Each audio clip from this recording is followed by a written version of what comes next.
Hello guys, magandang araw. Ngayong araw na to ay magluluto naman ako ng miswa. Ayan guys, ito ang mga ingredients guys.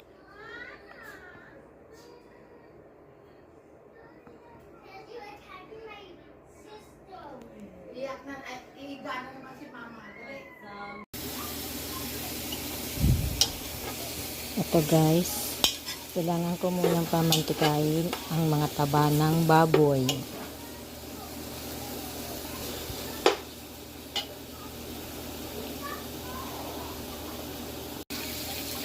Kapag golden brown na guys ang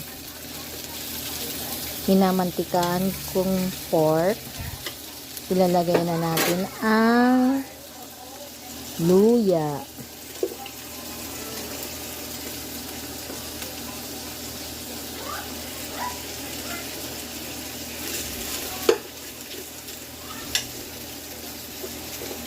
Ayan guys.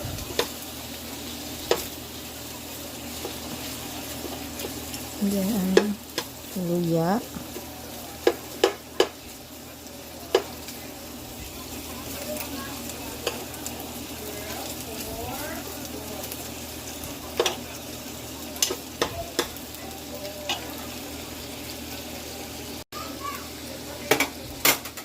Lagyan na rin natin ang sibuyas at bawang.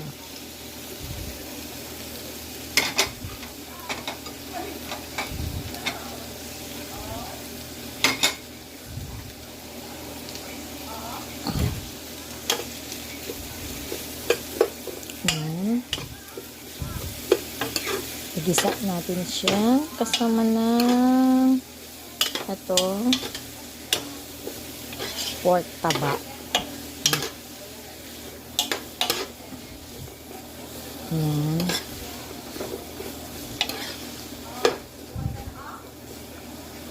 Kapag nagisa na siya, ilagay na naman na natin itong mga buto-buto ng baboy.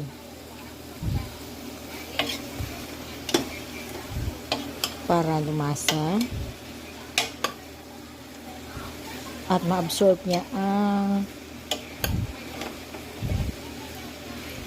mga lasa ng bawang, sibuyas at luya.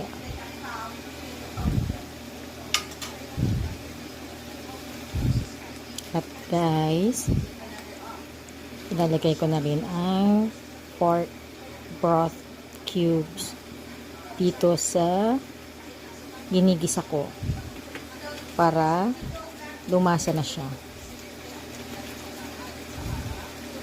Ito guys.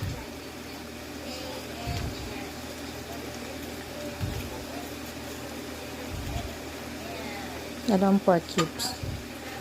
So, halo-haluin.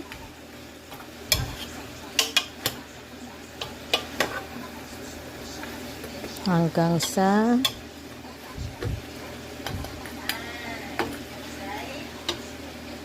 hindi na makita ang mga dugo-dugo dito sa buto ng baboy. Okay guys, ko-cover ko muna guys. Yan guys, i-check muna natin.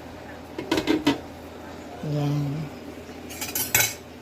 Yan guys, check nyo. Hindi na siya. Wala nang mga dugo-dugo ang mga buto. Ayan guys. Ngayon, ang next step naman ay ilalagay ko ang patis. Ayan lang, konti lang guys. Kasi maalat ang miswa. At ilalagay ko naman ang oyster sauce. Depende na yan po sa sukat na gusto nyo. Ayan guys. Ako guys, tinatansya ko lang ang mga sukat-sukat ng mga nilalagay kong mga panimpla. Ayan guys, halo-haluin ko uli. Pag na-absorb niya na uli ang mga nilagay kong pampalasa uli, ay tatakpan ko muli.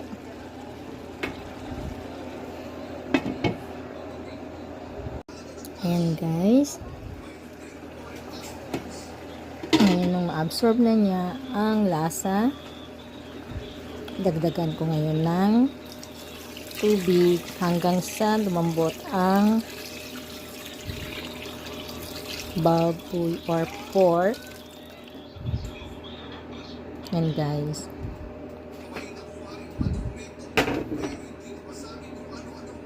So, hahayaan ko na naman siyang kumulo guys hanggang sa lumambot.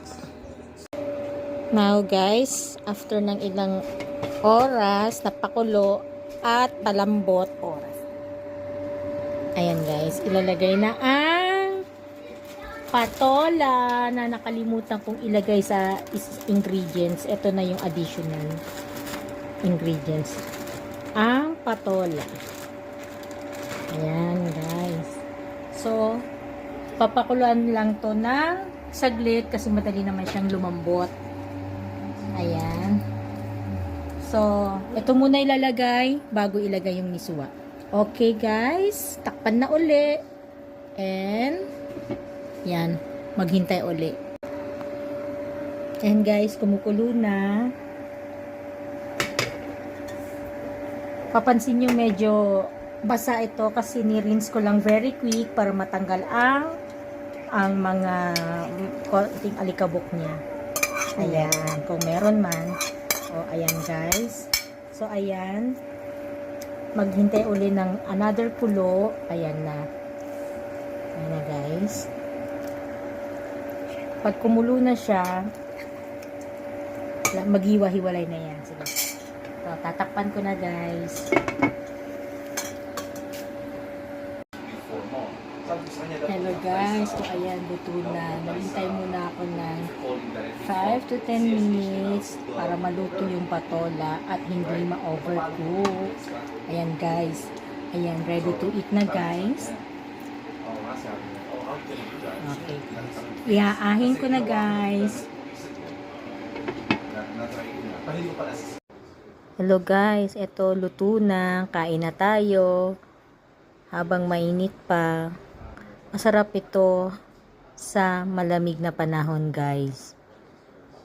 O paano na? Kain na tayo. Bye!